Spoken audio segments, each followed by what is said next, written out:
Well, Mintz and Edwards, Judah Mintz and Jesse Edwards have been pretty consistent, but you've seen the losses. They don't get Jesse Edwards the ball enough, or he doesn't demand it enough. But Joe Girard finding him some clean looks.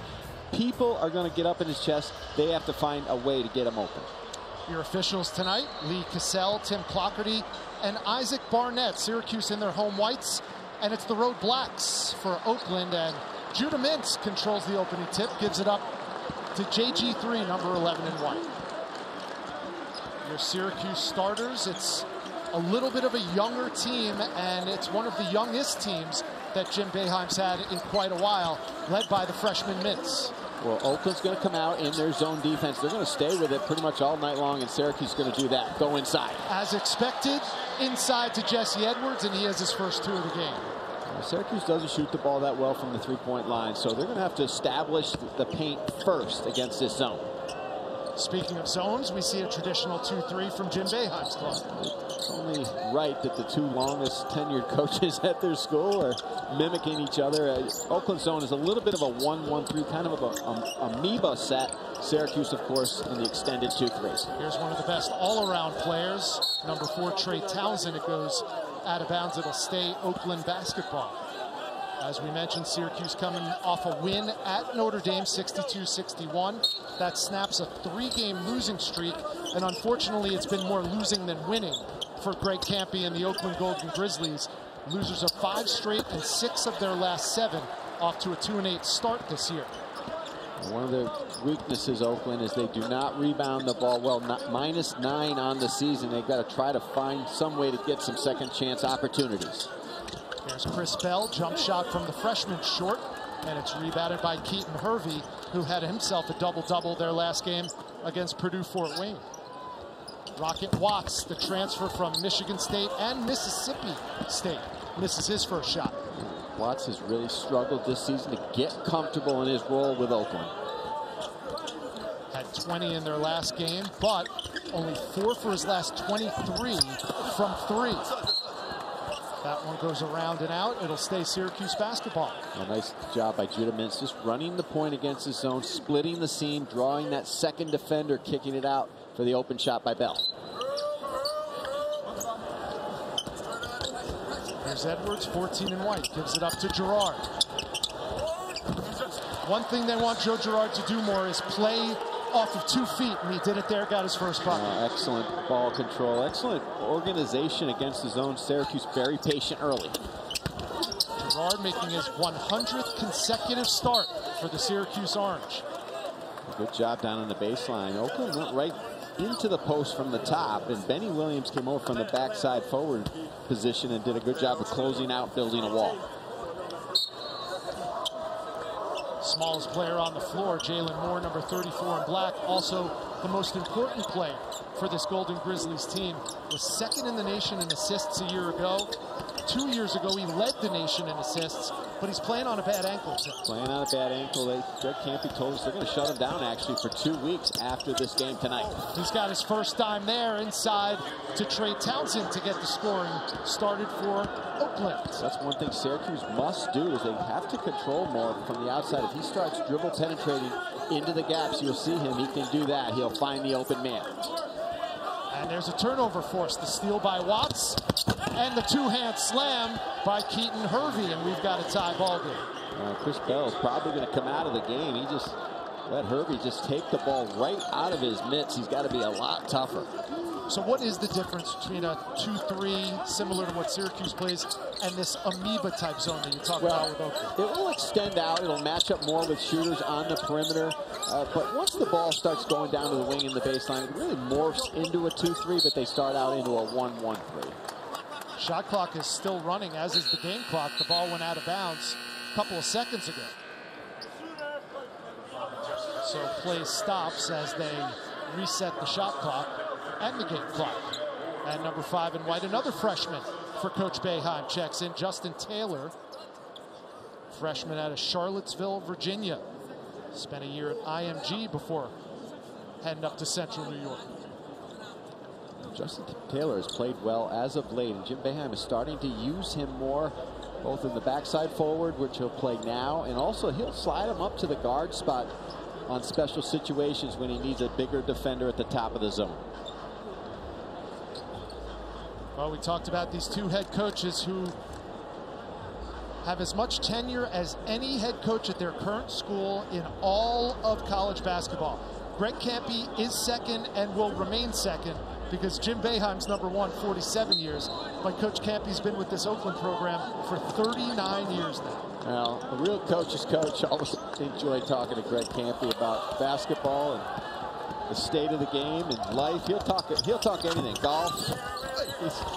He's a lifer and very, very well respected all around the country. And despite the 2-8 start, Tim, he seemed pretty bullish on this team. He said the most important games for our league and the Horizon League, as you know, we are a one-bid league. We have to win our conference games and play our best in the conference tournament, and he still thinks this team has a chance to do that. Once they get whole and they get more right and bring Lampman back, who's not playing tonight, he's a very good player. I think they will be a contender in their conference.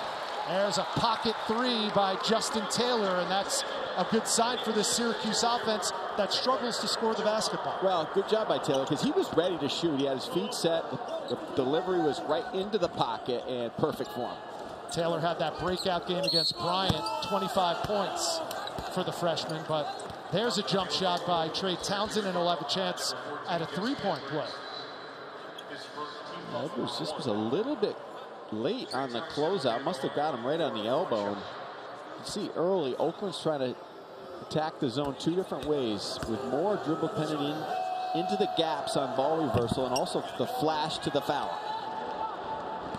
Townsend misses the chance to cap off that three-point play. Only 61% from the free throw line this season.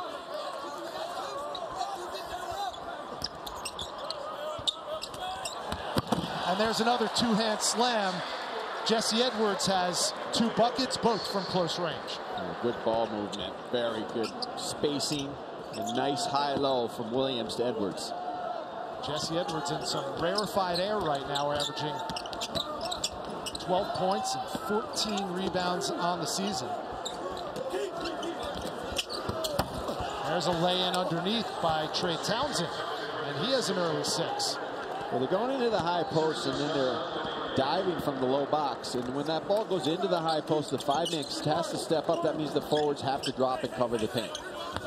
Judah Mintz, true on his first shot of the game.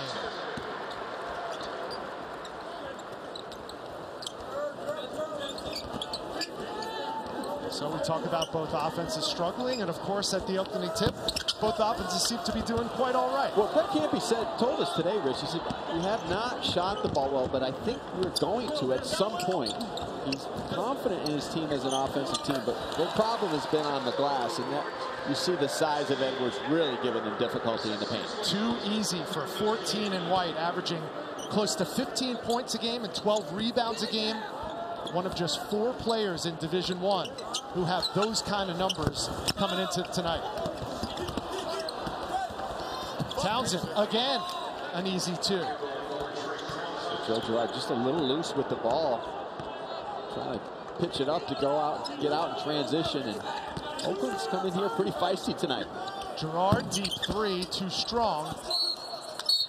And Benny Williams looking for the rebound. It goes out of bounds, and we have our first stoppage of play. Jim Boeheim and Greg Kampe. Talk about staying power at your job. Job security abounds in this one tonight. We'll tell you more when we come back. Entering them from D2 to D1, and both have had tremendous success at their programs. And Greg was a trendsetter, believe it or not. He was wearing the all-black Zippies warm-up look before anybody else. Even before Bob Huggins. Bob Huggins was wearing suits, and Greg Kampe was wearing that black outfit over there. The old Jerry Glanville. I don't think anybody would ever accuse Greg Kampe of being a fashion plate. We've got an offensive foul called on Oakland. It'll be Syracuse ball with that 3-point lead. Jim, turning 78 years young just a couple of weeks ago, got his 1,000th win for the 2nd time against Northeastern. And you talk about someone who bleeds orange. He was the 8th head coach named to Syracuse University's basketball program, and 47 years later, there has not been a 9th. Well, Oakland got called for an offensive foul in that last position. What they're trying to do, they're trying to run an exact set. They're trying to screen the back of the zone to get an inside look. In and out for Benny Williams. Chance to tie with a triple for Oakland in the early going. And they go to the nail and inside out. That's how you coach it against the zone. And Chris Conway just checking into the game. His first shot is good. Well, you can see how well coached Oakland is. And obviously the record is what it is because they have some other deficiencies. But they can really move the ball. They have a good scheme. They're moving it quickly. It's not sticking. And they're trying to go right into the foul line and then go inside. Yeah. When healthy and at full strength, Greg Campy wants to run you out of the gym. That's always been his style. Really good, fast athletes. And see, they're doing a great job of moving the ball tonight. Open look, knocked down, and Oakland has the lead. That's Rocket Watts with his first bucket of the night. Well, when the ball moves faster than the zone, that's what you're going to get. You're going to get some open looks, and then you just have to knock them down. Right now, Syracuse has got their hands down at times, allowing Oakland good passing lanes on the perimeter. Judah Mintz left alone. Here's Jalen Moore, 34 in black. He can be a blur when he's at first string.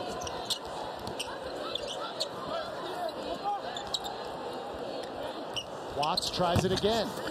Not this time, and the rebound by Taylor on the weak side. Well, that's why Taylor is in there for Bell, because Bell does not rebound, and Justin Taylor will put his face in the mix. Girard, smooth stroke from JG3. His first triple of the night gives him 5. Syracuse doing a good job on the offensive end themselves, not settling against this zone. Do a good job sharing, moving the ball side to side. They're just going to make sure they still keep looking inside to Edwards.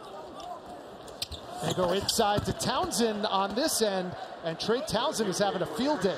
Double digits already for number 4 in black. It's been a curious season so far for Joe Girard III. First 4 games pretty good, but ever since then he's really struggled despite a good game against Notre Dame. There's Jesse Edwards, uncontested. Well, that's there all night long. They got to just make sure they don't go away from that and start settling for threes. And then down on this end, Oakland's doing a good job. They got 5 out. They're cutting, not only moving the ball well, they're cutting into open spaces against the zone. Once again, Trey Townsend. He's got a game-high 12. And Syracuse has the ball down 1. Coming up on 11 minutes to go. Short jump shot, Judah Mintz. Good job by Mintz. Now Syracuse in this possession, they've got to match up a little better in the back too. This is getting way too open down on that baseline, and no one's putting a body on him. The backside of Syracuse's defense right now are not matched up properly. Trey Townsend had 14 points in his last game against Purdue Fort Wayne. Took him 42 minutes to get that. He's got 14 tonight already. Watts short on the 3.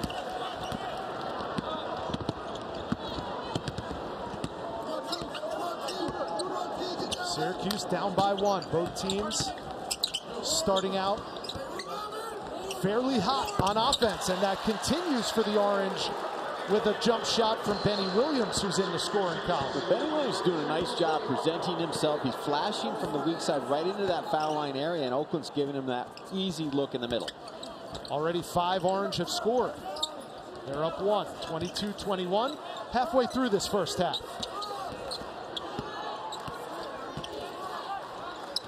Trey Townsend, why not? But too strong on that elbow jump shot. Better contest that time by Syracuse, not allowing Townsend that open look at the foul line. Mintz left wide open from 3, around and out. Syracuse 2 for 5 from beyond the arc so far. That's the one part of Mintz's game that's lacking right now, but you see his form's pretty good. Once he starts getting in the gym more with Jerry McNamara and Adrian Autry and Alan Griffin and company, he will become a good, solid 3-point shooter. Yeah, he's only 2 for 15 on the season. Watts, that shot was bothered by Edwards. Williams for 3.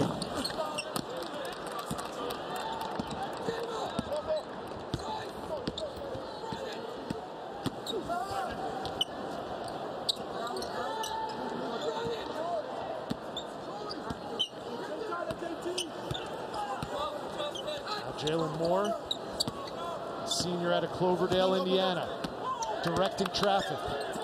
6 on the shot clock. Here's Moore. Hervey's going to have to hoist it. And it's way off the mark. Good defensive stand by the Orange. Very good. And you know what they did on that possession, Rich, is they did not allow dribble or passing penetration. Pull-up jump shot from Joe Girard. And another positive sign. Girard has 7. Edwards has 8. And Syracuse is up 3 with 8:29 to 21 over Oakland. 8:29 to go. And as you probably know if you've watched ESPN over the course of the last week, it is V Week, and we are raising awareness for cancer research, and someone who knows a little bit about that and how valuable it is Joe Girard III, the starting guard for the Syracuse Orange. His grandfather, Joseph Girard, senior, passed away from cancer when Joe was a freshman in high school at Glens Falls, and he said to this day he still thinks of his grandfather. He called him Poppy. Still thinks of Poppy every time he takes the court. He said he was his hero, and he was as tough as anyone he knows. He battled cancer for 5 years before losing that battle. You know, there's so many stories, and certainly Joe Girard's a great young guy who thinks of his family, of course, but how about what ESPN has done with the V Foundation, and just year after year after year with Dick Vitale and his gala, and tonight the great night at the Garden with the doubleheader. Well, it is V Week at ESPN when we partner with the V Foundation to highlight the urgent need for cancer research. This is game-changing research that helps save lives. You can join the fight against cancer by visiting v.org/donate. 100% of your donation goes directly to cancer research. Coming up on 30 years since Jim Valvano made that speech at the ESPY Awards. Well, Chris Bell came back in the lineup. They moved Justin Taylor up to the top of the zone. Syracuse is really long right now, and time Oakland did not get out on Bell. That's what he does best. Step and shoot from the 3. And sharing is caring. How about the Orange offense? 8 assists on 12 made field goals today.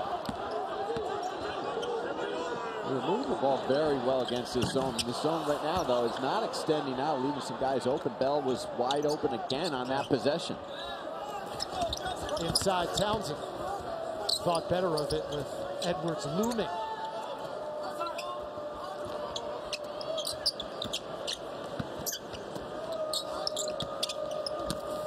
Ten to shoot. Jalen Moore couldn't thread the needle on that one to Townsend. Here come the Orange, looking to build on a 6-point advantage. And they can't do it there.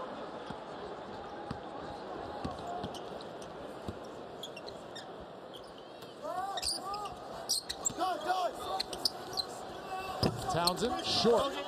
And Taylor comes away with it for Syracuse. When you're playing with so many young players like Syracuse is and has all season long, it takes time not only to build chemistry on offense, but the zone as well. You have to understand how to play with each other.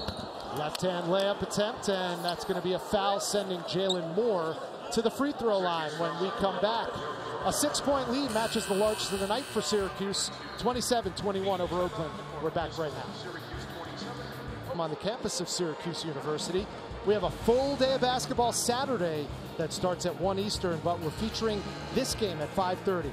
Kyle Filipowski and the number 15 Duke Blue Devils hosting the University of Maryland Eastern Shore at Cameron Indoor right here on the ACC Network and the ESPN app. And of course, as part of V Week, the Jimmy V Classic going on at Madison Square Garden as we speak right now, up in New York City, and Duke's taking on Iowa later tonight. Duke and Iowa, you know, Duke has shown some really good progress this year. I think that's the best way to put it, with their young basketball team and a new coach, John Shire. They're going to be there all season long. There's just too much talent. Virginia clearly is an elite team in this conference. The conference is a little muddled, though.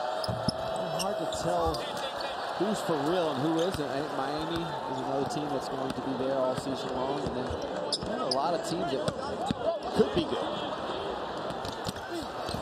Keaton Hervey an easy 2 after playing up the line on defense.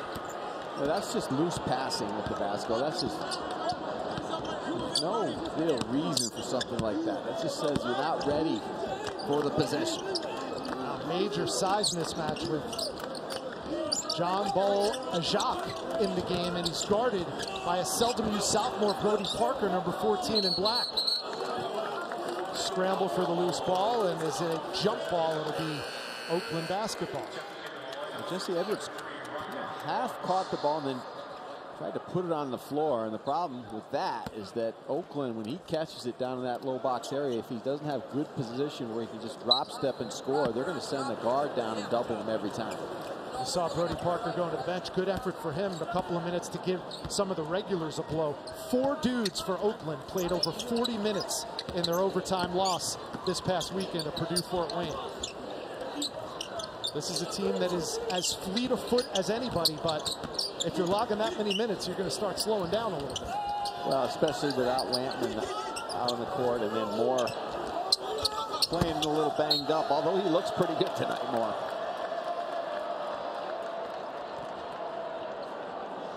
Jalen Moore, who you just mentioned, only has 1 point. He went 1 for 2 from the free throw line, but his deal is getting others involved. He already has 7 assists tonight, something to keep an eye on. He's doing an excellent job running the team against the zone and plays with his head up, and no wasted motion. The ball never sticks with him. He finds the open man in the gaps.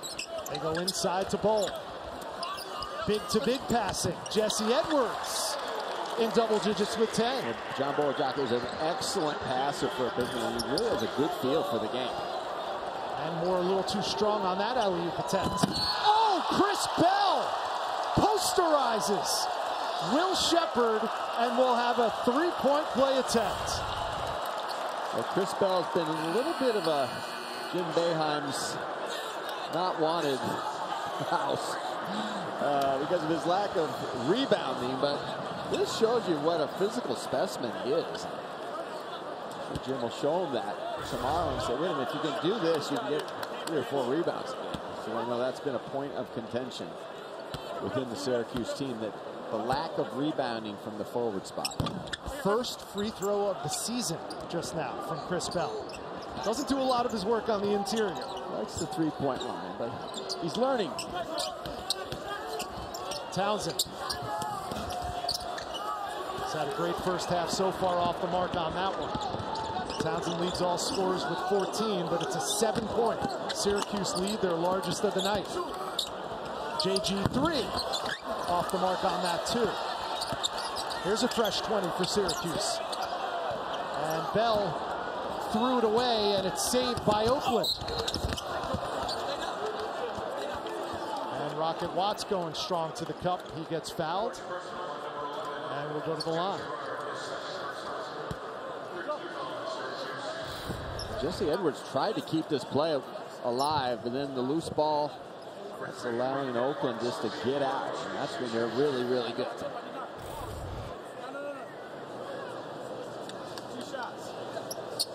I don't know if I missed something, but I don't see this too often. With 4:19 in the first half, all 4 other Golden Grizzlies are back on defense already, with Rocket Watts shooting free throws. Well, with Edwards and Ajak on the inside, the ball would have to come out pretty funny for any of Oakland's forwards to get a rebound on the inside. But Conway's in now, and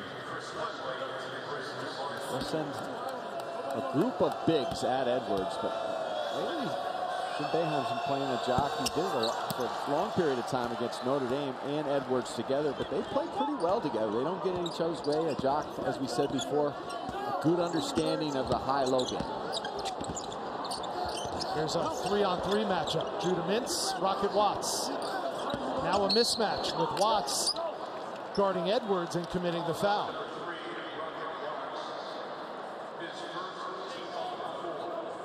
Well, Greg Campy didn't like that call, but there's no reason for Rocket Watts to be out there bumping Jesse Edwards 35 feet from the basket. Just get set in your zone. Here's Mintz. Bell thought about the 3, takes it, and doesn't hit. When he came into Syracuse, he was bold and said, I want to set the all-time 3-point shooting record at Syracuse. I think his coach, Jerry McNamara, might have something to say about that. Watts takes it strong, and we're going the other way. That's an offensive foul on Rocket Watts, his second of the game, with Syracuse up 7. Chris Bell made a couple shots from the perimeter, but he elevated on this one. Over the top. I'm not sure anybody in the program knew what they had except a promising young big man from Amsterdam, and turned himself into a good, solid player sophomore, junior year. And then he had the injury a year ago, really hurt Syracuse down the stretch, and now he has turned himself into an elite big man. He is one of the best two-way players in the country, meaning he can score and he can get up on the glass, and he is becoming a force. And you can see his confidence growing and growing even during this season. He is demanding the ball out there on the court tonight, and he never comes out of the game. As a former coach, Tim, you look at his progression from freshman year on, and it's a fairly typical progression that you would want from a big man. Sometimes the biggest jump comes between freshman and sophomore year. His came from sophomore year to last year. It's funny, you never know with big men, Rich, and our good friend Mick Cronin, the coach of UCLA, he likes to say big men are like a baseball hitter. You want to get one for 3. You know, you're not going to hit on all of them, because you never know, because usually they're underdeveloped when they get there. But Edwards has really improved his game from top to bottom since he showed up on this campus. Speaking of bottom, it was bottoms for Joe Girard III, his second triple of the night. He's in double digits with 10. So 10 for Joe Girard, 10 for Jesse Edwards, and a 10-point Syracuse lead. Well, they're getting it because they're sharing the basketball, and they have really good spacing against this zone. Inside, Trey Townsend has been neutralized to some extent. Anything different you're seeing from the Syracuse defense? Well, they're matching up with him better. At times tonight when Townsend has been free, it's because the Syracuse forwards are kind of guarding air in the back instead of matching up body to body. Stolen away, look out, lob play for Judah Mintz, a little bit too high for his outstretched arm, and it goes out of bounds. That's a bad decision by Joe Girard. I mean, Mintz was not open in any sense, stretch of the imagination at all, and when you do that plays for the summer, not in a real game. Nevertheless, 11 assists on 15 made field goals for a Syracuse team shooting 52% so far tonight. That's a cure for what ails you if you're Jim Boeheim. Oh, they're getting good shots. They're getting good, clean, open looks. They're being patient. They're sharing the ball. They've got good spacing. Now approaching 4 minutes since Greg Campy's club has scored their last bucket. Danger time for the Golden Grizzlies. Another 3 for JG3. Well, I guess that makes up for the bad pass on the previous possession, but they are very comfortable against this zone. They're coming down, and you know they practice against this zone every day, so you can see how comfortable they are with their offense. That was a block by Justin Taylor from a team that's first in the ACC in blocks per game. Edwards finishes. The thing about Jesse Edwards, and you noted his improved confidence as an offensive player, is that he keeps the ball up high above his shoulders, so the little guys can't even get near him, and he just has a nice soft touch with great footwork.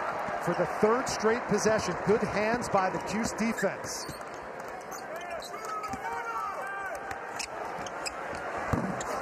That one off the mark, and John Bola-Jacques gets his first bucket. Well, you can see where Oakland's weakness is. It's front and center, -9 per game on the glass. Syracuse really dominating with their length and aggression on the backboards. A 14-0 Syracuse run has them up 41-24 under a minute to go.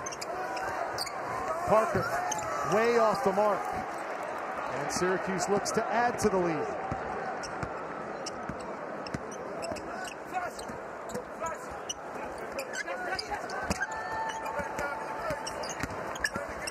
Girard, the fadeaway.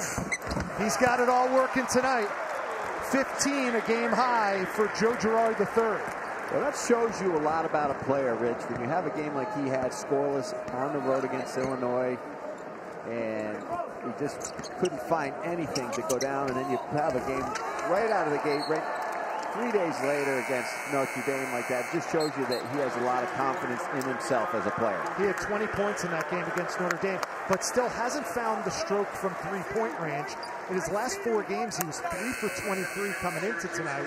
He's hit 3 triples already this evening. Well, it's an adjustment for him as well this year. I mean, he doesn't have Buddy Boeheim next to him, or he doesn't have Cole Swider out there in the corridor, Jimmy Boeheim, guys that the other team had to pay attention to out on the three-point line. Now, everybody's focus is on Joe Girard, so he's got to find where he can get his shots, and they have to help him get some open looks as well.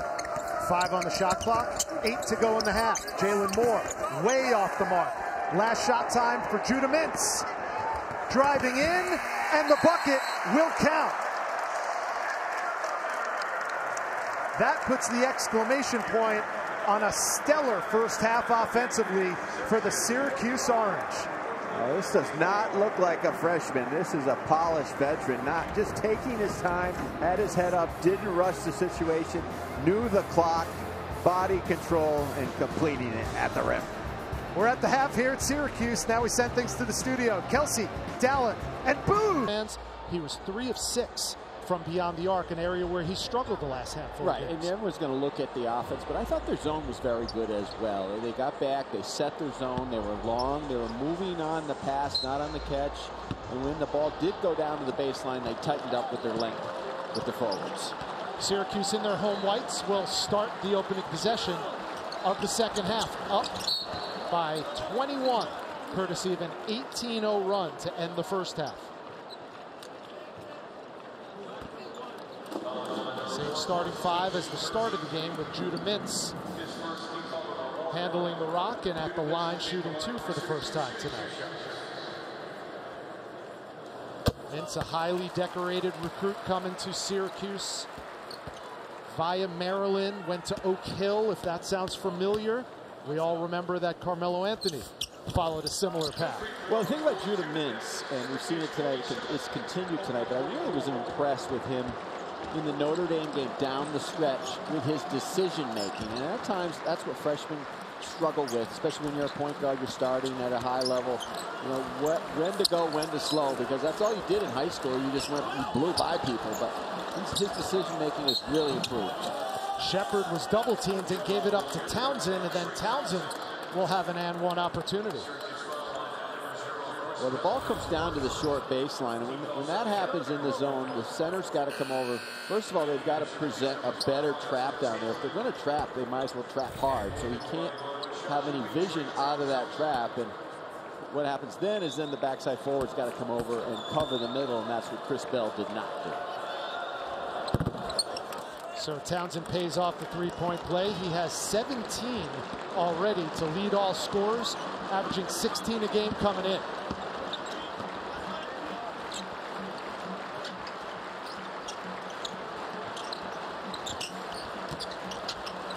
There's Williams from the elbow.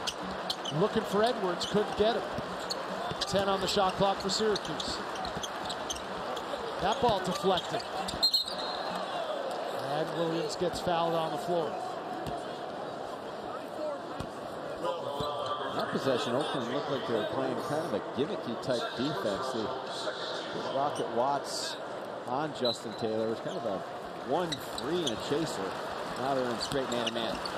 Edwards slipped on the way to the basket, working on Shepard, and another foul's called, this time on Will Shepard. That's Shepard's second foul.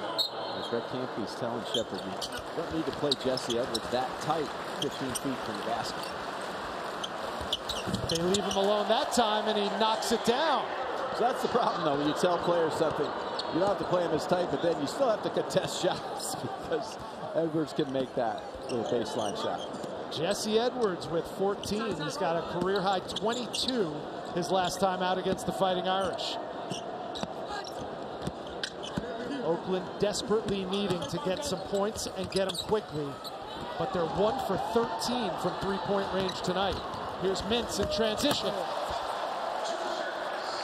Well, we saw it at the end of the half, just taking his time with his head up, tremendous body control at the rim. That one specked from behind by Edwards. And now the lob. Oh my! End to end for Jesse Edwards. Well, I know Oakland's 2-8, but You can build a lot with your young basketball team when you go on the road and get a key win like they did on Saturday against Notre Dame, and then just build on it. And that's what Syracuse is doing tonight. And a timeout is called on the floor.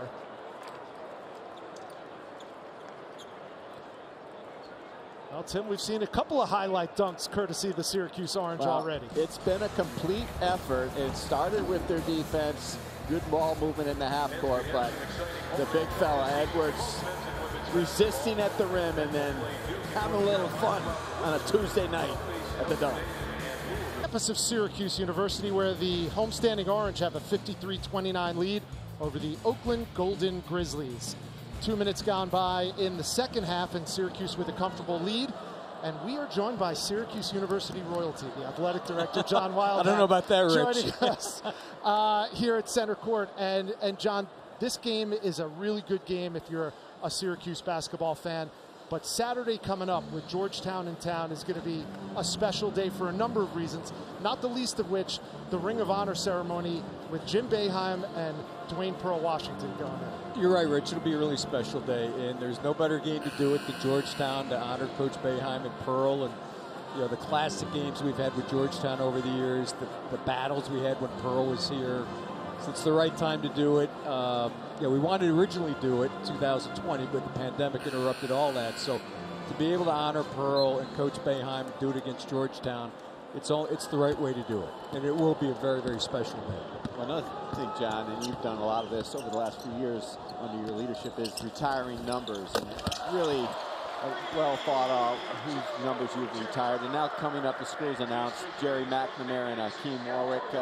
What was the thinking behind that, and how's all that going to proceed? Tim, I think it's just part of the 20th anniversary, right, of the championship team, and I talked to Coach Boeheim about it, and I think we first broached this like 6 months ago. And I said, look, they should go in together as teammates. I mean, Jerry hit 6 threes in the first half of that game, right? Hakeem made probably the most famous play in the history of the program with the block. So to do it in our last regular season game, and to have those guys go in together as part of our anniversary, the 20th national championship, again, it just feels right. Joined by John Wildhack, who is the athletic director here at Syracuse University, and it's a good time to be a Syracuse sports fan in general, John. The football team's going to the Pinstripe Bowl, and the soccer team is in what soccer's version is of the Final Four coming up this week. The Final Four, we play Creighton on Friday, 6 o'clock on ESPNU, and if we win that, we'll go to the championship game Monday night. But they've had an unbelievable season, a great run. The 2 losses they had in the regular season, they've avenged those losses in the NCAA championship and the tournament. In football, 7-5, 12th toughest schedule in the country going in. To wind up play Minnesota in the Pinstripe Bowl, we couldn't ask for anything better. So it's exciting. There's a lot of energy around the community, a lot of energy with our alumni, and it's a good time to be Orange, guys. You know, it's funny, John, you know, as a college football fan, I sit back and just relax on Saturdays during the fall, and I watched a lot of Syracuse football this year. And speak to the job that Dino Babers did this season with all the injuries. I don't think anybody had as many injuries to key players as they had this season. Yeah, Tim, we were playing Wake Forest. We had 9 of the 22 guys who started week 1 against Louisville were not available for that game. And I just think Dino and the staff, our sports medicine staff, did an unbelievable job trying to get guys back. The team played hard every single game. And to cap it the way we did, we probably played our best quarter of the year in the 4th quarter against Boston College. And I was so happy in that locker room. Post-game BC, you've been in it. I mean, it was just to see the joy of the players and the staff was really special. I'm so happy and proud and thrilled for them. And now, along with soccer and football, we get to focus on basketball, and things looking good tonight, as they usually do with the Syracuse Orange. John Wildhack, we thank you so much for joining us. Thanks, guys. We appreciate it. Go Orange. Thanks, John. Thanks, Coach. That was John Wildhack, athletic director at Syracuse University since 2016, and a lot of good things going on here with this athletic department. The Mello Center, where the basketball team trains, getting a little bit of an upgrade as well. All the sports are going to benefit from that. There's a layup and in by number 10 in white, Symir Torrance. Well, they continue to share the basketball. The ball is hardly hitting the ground, and on some nights when they've struggled offensively, it's kind of, their spacing isn't right, too much dribbling in one spot, not going inside out first. But this team, you can see it. You saw it on Saturday in South Bend. They're starting to grow and understand their roles day by day. And now Torrance getting a little extra burn with the lead well in hand. 29 is the advantage for Syracuse. Mintz. 10 on the shot clock. Torrance had it taken away. Number 55, Munir Hema, the big man, is on for Jim Boeheim for the first time tonight as well.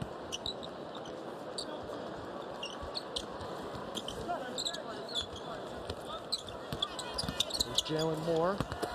Gives it up to Shepard. The foul, and Will Shepard will go to the line.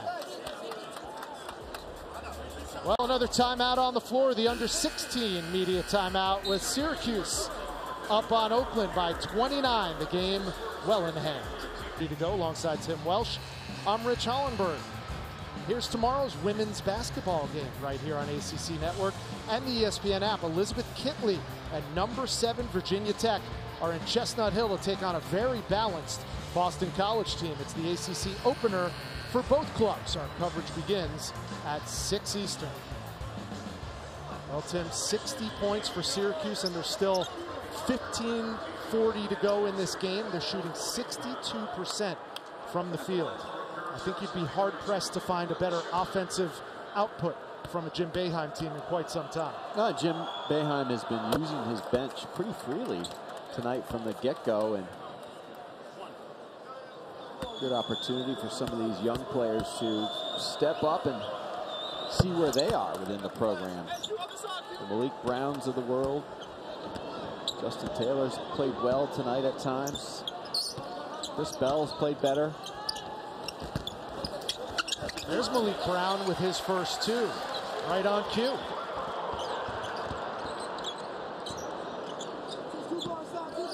Brown, a freshman out of Culpeper, Virginia. Averaging just under 9 minutes a game, getting some extra time on the floor. One of the younger teams that Jim Boeheim has brought into ACC play in his tenure. Hema tracks it down.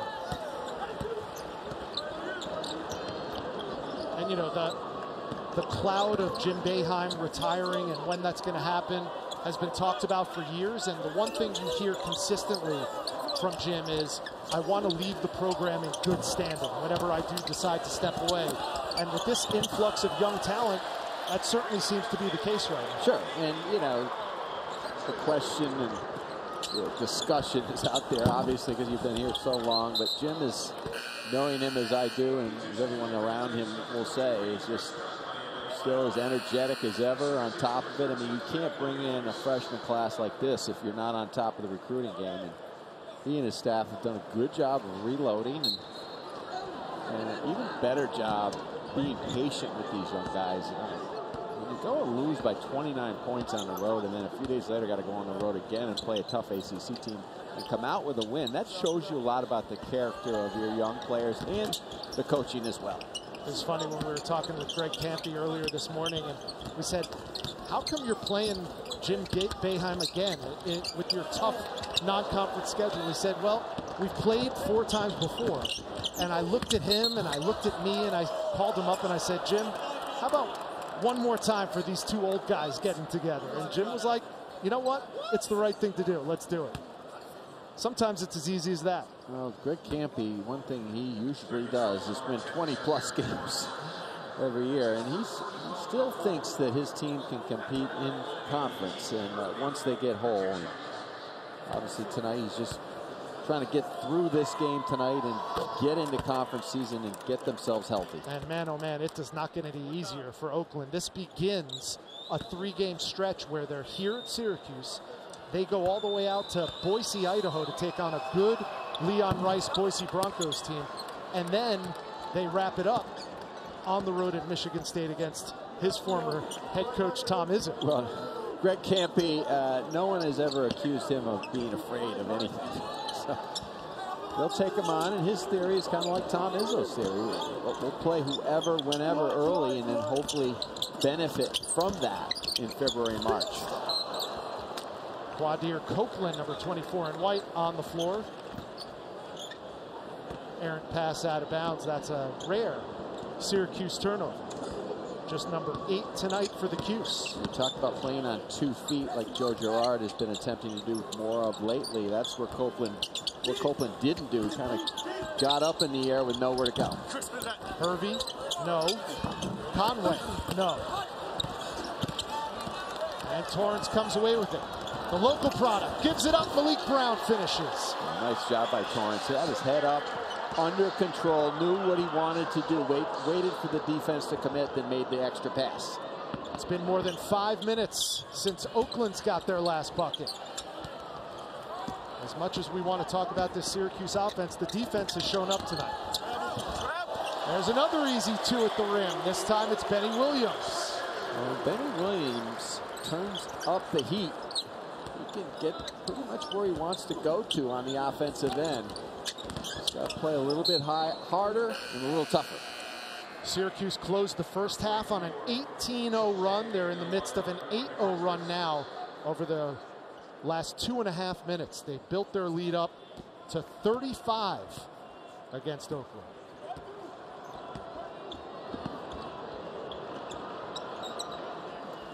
We talked about how tough Oakland's schedule is in the next couple of weeks. A little home cooking for the Cuse. This is the first of 6 straight games that they're playing inside the JMA Wireless Dome. Here comes Jalen Moore.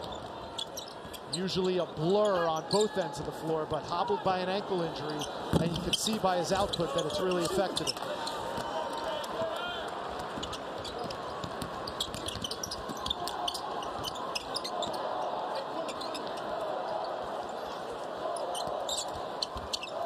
Copeland forced it up into traffic. Copeland is a little bit out of control the last few possessions. Just trying to put his head down and shoot over the top when there's guys defending him in the lane. He needs to slow down a little bit, make the extra pass.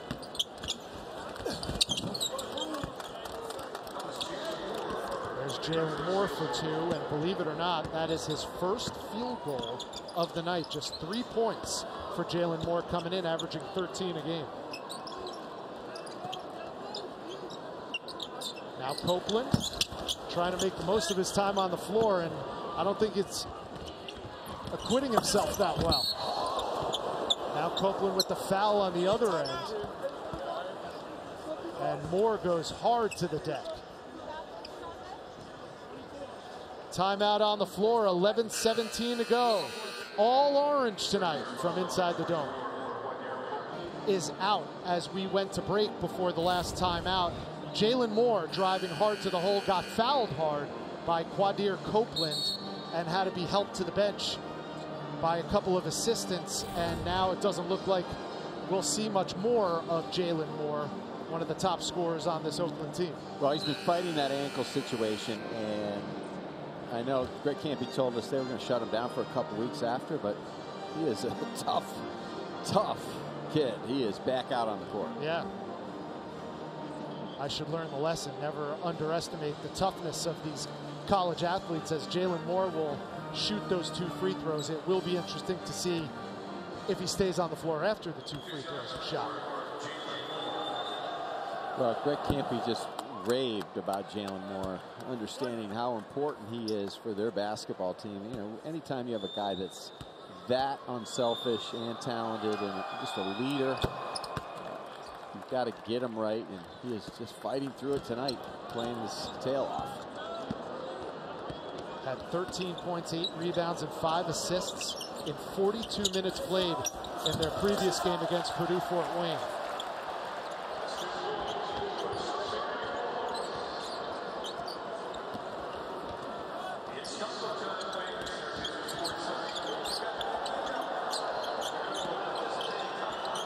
Here's Moore at the top of that 2-3 zone. Townsend blocked by Hema. In transition. Copeland, no. Brown, yes. Mike Brown, you could see his athletic ability, and I think he's going to be another guy down the road that will be in the rotation. Maybe not this year, but at times this year he's given him some nice minutes on the backside, playing that forward position. There's Moore going into traffic again. Well, the middleman in the zone is so important. You've got to have that rim protector, and that's what Hema can do coming in off the bench when he plays for Edwards, and then the follow-up over the top. So Moore back at the line, shooting 2. 80% free throw shooter, knocks that one down. A testament to his toughness. All you have to do is flash back to last year. He was having a terrific year. Tore ligaments in his shooting wrist against Northern Kentucky. He made the 3 that sent that game to overtime, even though he tore those ligaments, and they went on to lose 6 of their last 10 games without him. Hard to play without your leader out there on the floor. And Syracuse tonight, obviously, the opponent's not what you're going to be facing down the road, but the important thing is build confidence off that win on Saturday, and Syracuse coaches have to be happy where they moved the ball tonight. Parker almost threw it away, and a heads-up play by Jalen Moore again, throwing it off a Syracuse body out of bounds. It'll stay Oakland basketball. Well, another play with intelligence.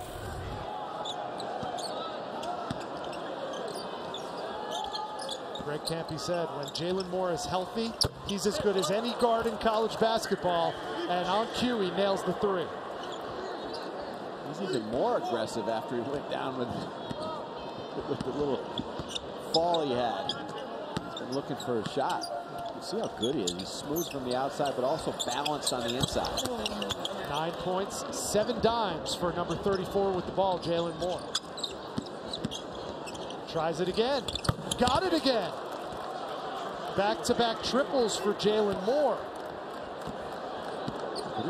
Girard Copeland, 6'6", out on the perimeter. He's got to get a lot closer to Moore. Inside, Williams. Took the contact and will go to the line and shoot 2. Well, you mentioned this at the top of the telecast. With that bad ankle, Jalen Moore knows, because Greg Campy told him, he's going to be set down for the next couple of weeks to rest up for Horizon League play. And Jalen Moore is sensing that and trying to make most of the moment. Sure, he's going to fight. There's no doubt about it. Listening to the coaches today talk about who he is and what he means to this team. He's not going to take to that very well. Not practicing, not playing. Now Keaton Hervey checks back on.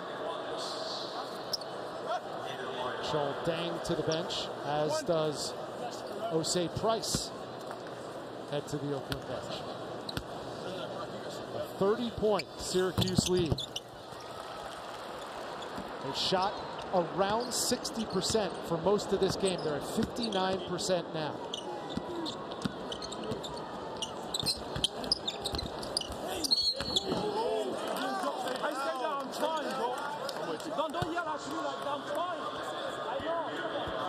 Foul's going to go on 55 and white. Near Hema. Hervey did a good job of just driving the ball straight down the lane and gave Hema the pump fake, and he bit on it. Keaton Hervey, a transfer from Missouri State. Another young man that Greg Campy's very high on. And they played that Missouri State team earlier on in the season, and Hervey went for 24 points and 5 3-pointers against his former club. Can't knock down either of the 2 free throws there.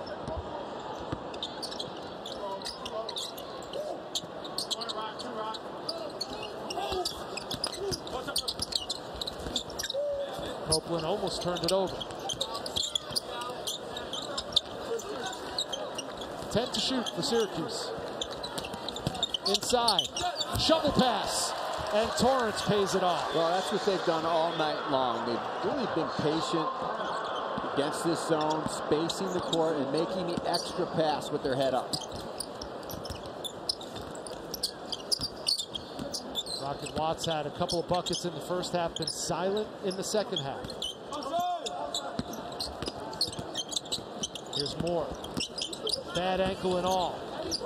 Trying to take on the entire Syracuse defense and turned it over. Unselfish play by the Orange. Well, it's contagious when everyone starts sharing the ball. Everybody wants to join the party. But that started with Torrance and his excellent on-ball defense down in this end against Moore. That's a new season high for the freshman Malik Brown with 8. And a foul by Benny Williams on Trey Townsend. And when we come back, Townsend will have a chance at a three-point play. It's been defense and aggressive play all night long, and Jalen Moore has tried to answer, but Syracuse sharing all night. The Oakland Golden Grizzlies. The score is 79-46. But regardless of the outcome, these two go way back from the beginning of their coaching days. And when I say way back, I mean way back. 47 years for the man on the left, the Hall of Famer Jim Boeheim. 39 years at Oakland for Greg Kampe. Both have had more than their fair share of success as the two longest tenured coaches at their schools currently. And it brings to mind a young, hot, flashy assistant coach for Syracuse and Jim Boeheim back in the late 80s, early 90s. One Timothy Welsh. Look at that. Riding shotgun next to Jim Boeheim during some of the glory days. I was there to make sure if he ever sidestepped, got tripped, I would catch him. Were you the get-back coach on that Syracuse team? I was the get-back coach and his golfing partner. That was the only reason he hired me. He had to have one guy on the staff that played golf with him. And Greg Kampe is quite the golfer as well. Yeah, as a matter of fact, you know, we were talking about it's V Week, and we were talking to Greg for a while, not only about his team, but also about his involvement in raising funds to fight cancer. And he has something that he started back in 2015 called Coaches Beat Cancer. Jim Boeheim's been involved with it. A lot of A-list coaches have been involved, from John Calipari to Roy Williams, Tom Izzo, Jim Beeline, Bob Huggins. And he started something after one of his dear friends passed away from cancer. And he said, I want to do something. So he brings a collection of coaches every other year out to the Detroit area. They go to the Motor City Casino for a night, and then they play golf the next day. And they invite people with their donation to come spend time. And it's quality time with some of the best college coaches in not only currently, but in history. And they've raised $200,000 every single time they do this. A great way to raise funds for cancer awareness, and a great job by Greg Kampe setting that up. Well, you can't say enough about the college basketball coaches that have been involved with Coaches versus Cancer through the years. Greg Kampe, the Philadelphia coaches have been fabulous. Mark Few, I've been out to his event in Spokane. John Calipari, we know what he's done. Jim and Julie Boeheim in this community here. And it's just, you know, you think of these guys as basketball coaches, but there's so much more they give back to their communities and with charities, and Greg Kampe is a great example. Townsend now with 24. He leads all scorers, but the game well in hand by the Syracuse Orange, looking to build on their last win at Notre Dame and make it a 2-game win streak. Symir Torrance from 3. His first triple of the night gives him 9. Now, these games are always good to have. Coming off a win, now you're getting everybody some playing time. And you've got Georgetown coming in here this weekend, and we all know it's not the Georgetown of the old days, but still it's Georgetown. And these freshmen are playing hard tonight. Pat Ewing will be back in the building. Townsend continues to do yeoman's work for Oakland. But Syracuse sitting on 90 points. That's their season high right now. Next bucket will break that tie. Torrance, why not? Now the Syracuse fans want a hunch. Well, you're starting to feel it when everybody's making shots out there on the floor. And, you know, one thing you don't want your team to do when you get up this big is to develop some bad habits and just, you know, fool around with the game. And Syracuse has not done that. They've stayed true to their game plan, even with the guys coming off the bench. And now with 4:44 on the clock and a 93-51 lead, Jim Boeheim's emptying his bench. ACC PM with Mark Packer, Trey Boston, and Taylor Tannenbaum. They're talking football, but they'll also have the latest from around the conference in general. It's weekdays at 4 Eastern right here on ACC Network and the ESPN app. A lot of people around the Syracuse program excited about the Pinstripe Bowl. I think, you know, a lot of times in sports, most of the time it's how you finish, and they struggled a little bit down the stretch, but they had a really good season, so they can build on that as well, because football has not been good here in a few years. So get to a prestigious bowl like the Pinstripe Bowl and get down to New York, play in the Bronx. It's always good. Nico Ruffin had his pocket picked by Brody Parker, but he missed the bunny. The putback is good by Watts. So on the floor now, Anthony Clayton, number 12 in white. Nico Ruffin, 21. Arthur Cordes, number 33, alongside Malik Brown, who's had a good game in the second half, getting some playing time. And number 5, Justin Taylor with the ball. Taylor, step back, nice stroke. Well, they have been comfortable offensively all night long. It's not been just one or two guys. Everybody's been doing a nice job on the Syracuse side, sharing the basketball, making that extra pass. And Townsend continues to go to work. He has 26. He'll go to the line, trying for 2 more with 3:46 to go. Our final media timeout. Syracuse up by 40. The crowd inside the JMA Wireless Dome wants a C-note from Jim Boeheim and company, but you know Jim doesn't care too much about that. What he does care about is how well his team has played on both ends of the floor. He's got to be very pleased with this. And, you know, at this juncture of the season, you just want to play well. It doesn't matter who your opponent is. And, you know, we've seen it with Syracuse that they have those nights where they can play with people and beat people, as we saw against Notre Dame. So Jim's got to be, I think, thinking that this team is going to be a week to week. Just keep getting better week to week. Build some confidence with his freshmen.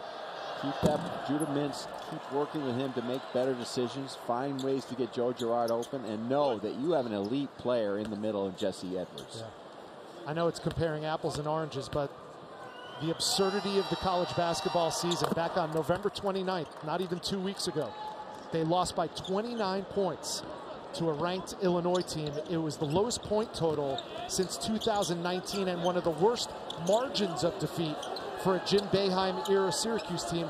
And here they are up 39 points on Oakland.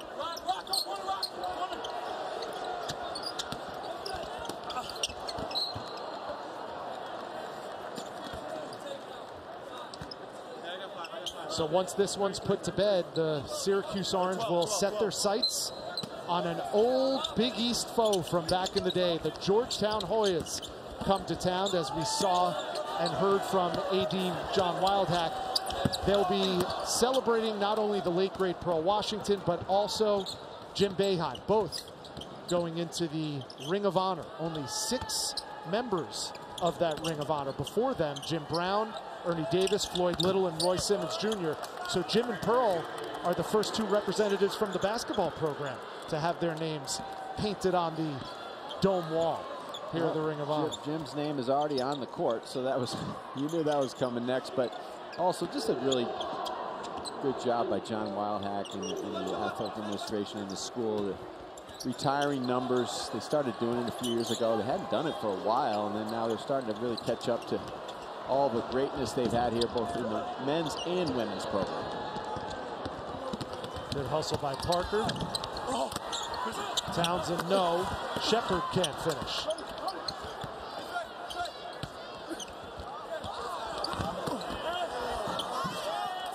because it would be easy to ignore Jerry McNamara and Hakeem Warwick, because you think of the 2003 team, you think of one thing, Carmelo Anthony. Sure.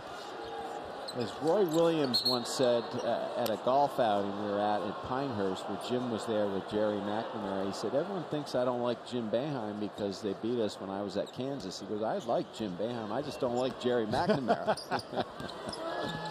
Those 6 threes, I'm sure he wakes up in the middle of the night and sees those. 400 for his career. Jerry McNamara, #1 all time among Syracuse Orange. And his #3 will be permanent on this court inside the Dome coming up at the end of the season. That'll be March 4th when they close out the regular season against Wake Forest. Now, joining the elite, Derek Coleman, Sherman Douglas, Billy Owens, amongst others. There's another 2 for Townsend.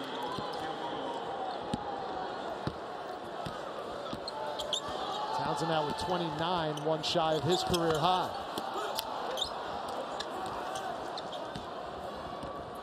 Hughes is stuck on 95. Well, Ruffin's getting his shots up. There's no doubt about it. He's going to hear about this in the film session tomorrow unless he knocks one down. And good hustle by Cortez, but it'll stay Oakland basketball, much to the chagrin of the Syracuse faithful.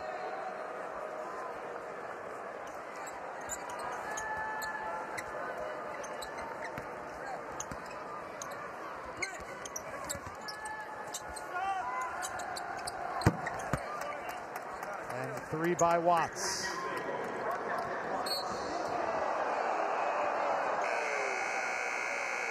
And immediately, Isaac Barnett, the referee, steps in between Justin Taylor and Rocket Watts after a collision near midcourt.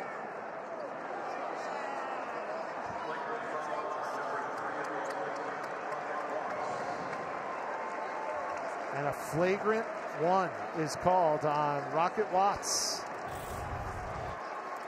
Watts just kind of pushed him, shoved him. That's a good call.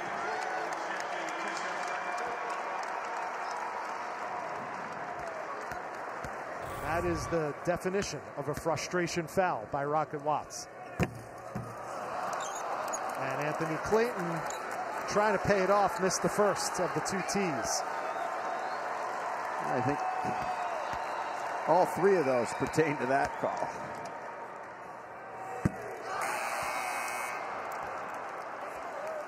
And Clayton wanting those bad, and the bench wanted it for him. Would have been the first points of the season for 12 and white Anthony Clayton, sophomore out of Albany. But they'll have to settle for possession of the basketball, and Clayton will bring it up. Under a minute to go. Syracuse will improve to 5-4 on the season.